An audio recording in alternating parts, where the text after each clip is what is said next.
evening, everyone. I'm going to go a little bit off protocol here and grab the microphone, if that's okay.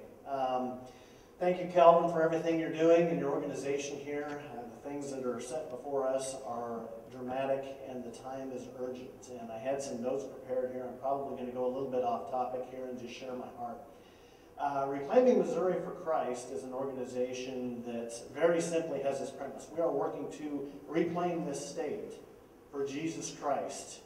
Very simple premise here. Jesus Christ, every issue, every time, no exceptions, no excuses. Pretty simple, huh?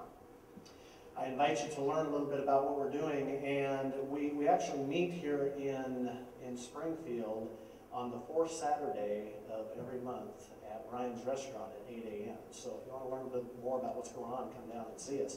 But today I want to ask a question. How many pastors are here at this Pastors in Politics conference? Okay, got a few, not too many. I think that's a little bit telling, isn't it? Okay. This nation is in the dire straits that it's in because of church leadership. Okay? It's because of church leadership. Throughout history, leadership has been what's driven the spiritual condition of our nation. I mean, you go back, if you want to study this out, you can begin by just looking at Numbers, chapters 13 and 14. And there you see what happens with leadership and how important it is. When God says, hey, you got the land, and 10 out of 12 say, no, I'm scared. Yet there are 2 that say, what? Caleb, he says, don't rebel against God. Yet the other 10 were frightened.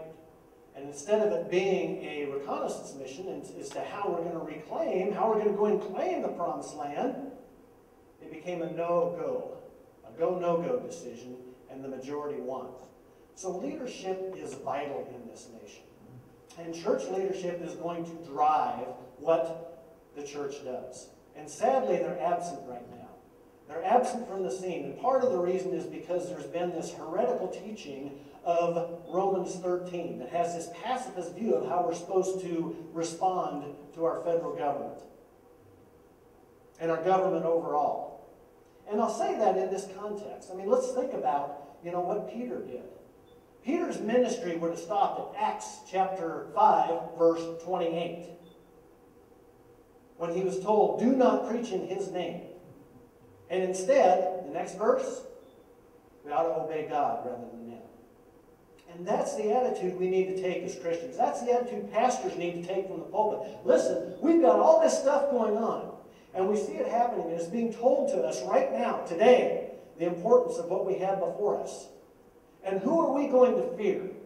Are we going to be like the 10 who feared man and said, no, we can't go conquer, we can't go take dominion?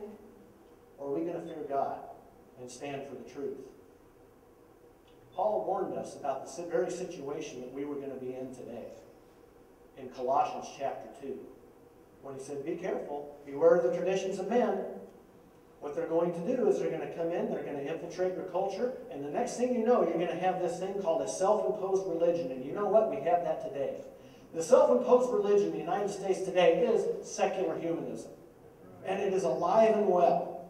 And it is incumbent upon us, each and every one of us as Christians, to take dominion and to root it out. But it is going to take a lot of work, is it not? So organizations like CAPA, organizations like Reclaiming Missouri for Christ, they need your input. They need something that's more valuable than your money. They need your time. They need your time and your commitment.